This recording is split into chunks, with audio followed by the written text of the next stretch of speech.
Welcome to Gigs and Guitars, and in this edition we look back over 2021 and what a year it's been, so stay tuned.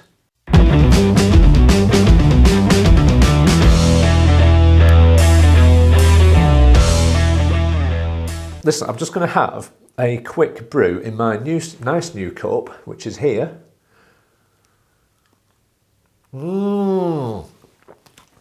Got that from Father Christmas. It was a Secret Santa. No idea who it's from, but thank you very much. So 2021, it's been a peculiar year, as we all know, but in Gigs and Guitars world, it's been a productive year as well.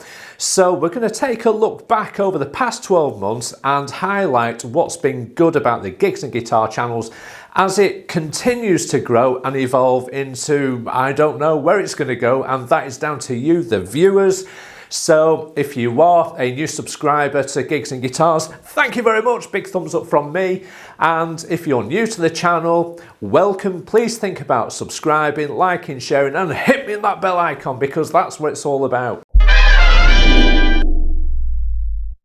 So I'm going to kick off really with the first video we did really of 2021 was all about the fake Gibson Les Paul Classic. Could be a number of things. It could be a faulty bridge pickup, it could be the wiring in between, it could be the volume pot. It's having no effect at all, but I'm getting a little bit of clip just at maximum volume, but nothing.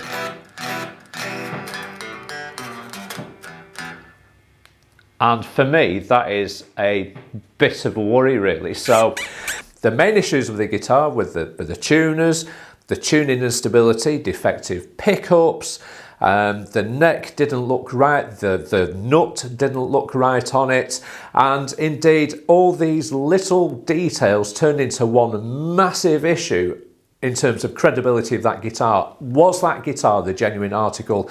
And we decided that it was not a genuine Gibson at all. The Laney IoT60 is my top performing video of the year. It's had over 4,500 views. I've had lots and lots of comments. Each and every comment I've replied to, and I've had some really good feedback in relation to that video.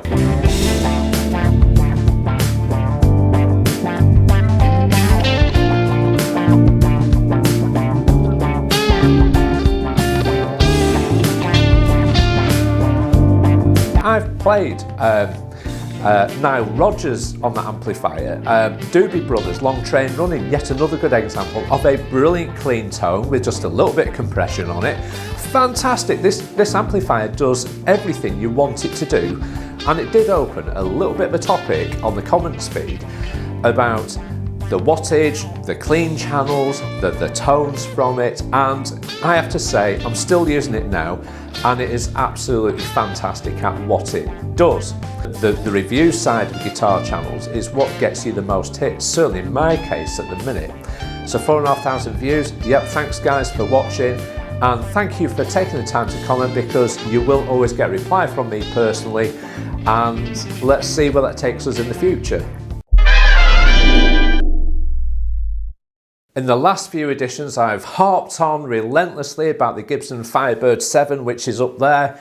That was a retirement present from myself to me, and that was really for 30 years in Lancashire Police as a police officer, which came to an end in June this year, and I can now concentrate on the things I really want to do, and that's playing more guitar. And you probably think, well, how does he fill his time in? Well, to be honest, I love karate. It keeps me fit, keeps me flexible, so I'm very much into that. Been into that for many years. And right at this minute in time, I'm fettling a Honda S2000, and a lot of my time's going into that car to make it original, the best example you'll see, so it'll probably turn up in Gigs and Guitars at some time, but it's an awesome car. And so with the guitar in, the karate, the S2000, I've got chickens to deal with. Rufus photobombed one of my videos early this year in spectacular style. But the main thing at the minute is guitars, this guitar channel, and improving the content. The Hypergravity pedal by TC Electronics I reviewed earlier this year, and again it's one of my best performing videos. It's had almost 1,500 views, and things are picking up with those kind of reviews. So If the performance of the channel is pushing me towards reviews, let me know about other things which don't really have the hit rate that the reviews have. So for example, if you want me to talk about other things, the main aim of Gigs and Guitars, and the real reason why it started, was all my years as an amateur guitarist, I've picked up lots of bits and pieces over the years that I could possibly pass on to you, the viewer, to make your guitar journey that more interesting, less painful, and to make it far more enjoyable. And that's what it's all about.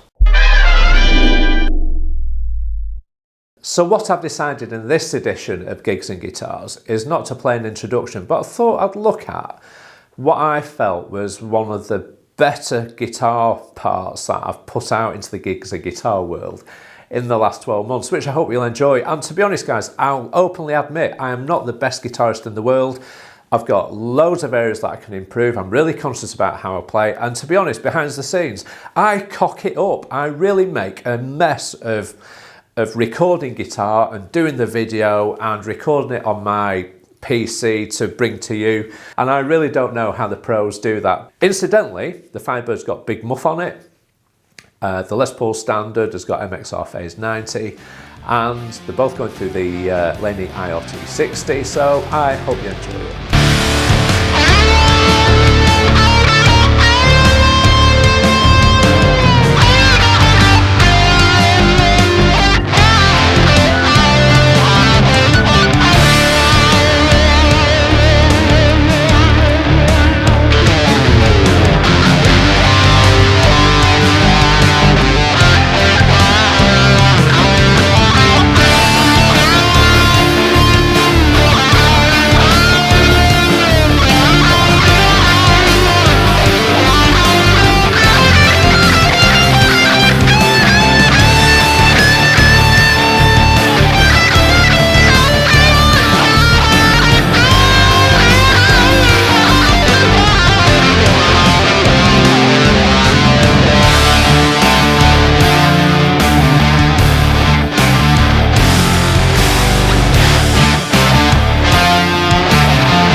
So it has been a really strange year, and so when we get to, say, for example, in the summer months, none of us have played live in the best part of over a year and a half. I put together a 3-part mini-series called Am I Gig Ready?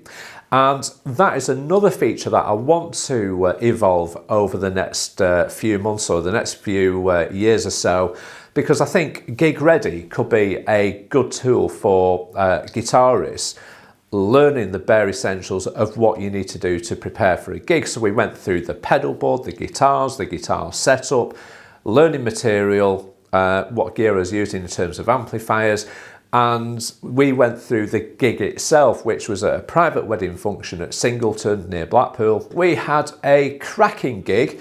Everybody loved it. People love the Cooper Collective set because it's ideal for pubs, clubs, it's ideal for weddings, functions, birthdays. It just goes to show that the Gig Ready series, it puts you in the right mindset for delivering a good performance where people want you to perform for them in the future. It's all about prep. And if you get the preparation right, it means the gig's more enjoyable. And it also means that you can enjoy the gig and have a good bit of fun at the same time without worrying about gear, what you've learned. And by doing all that preparation, it takes the heat off you and you can actually let yourself go, enjoy that gig.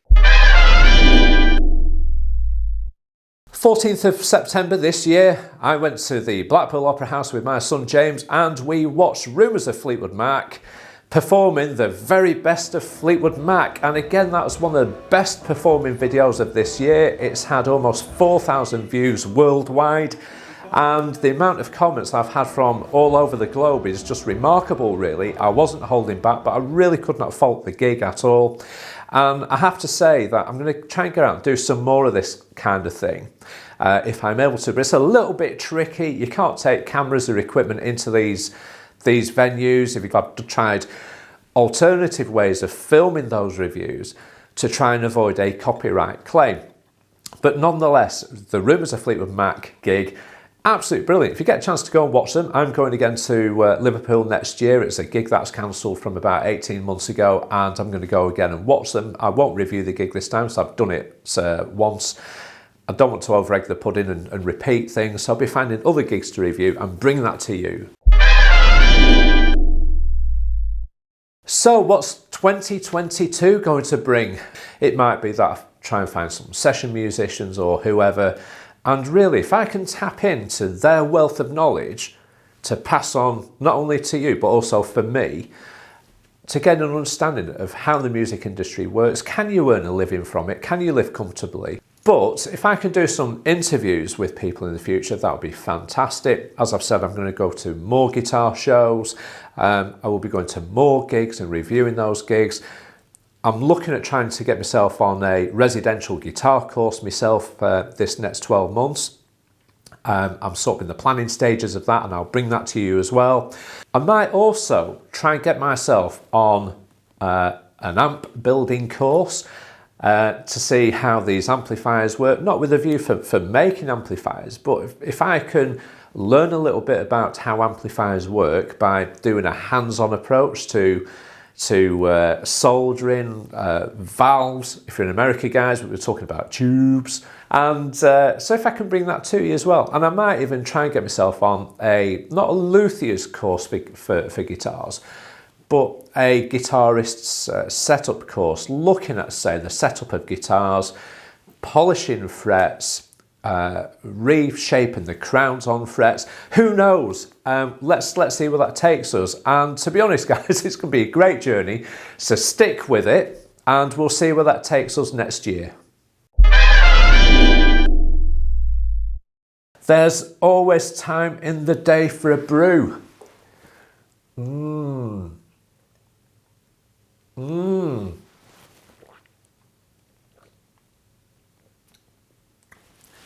Cracking.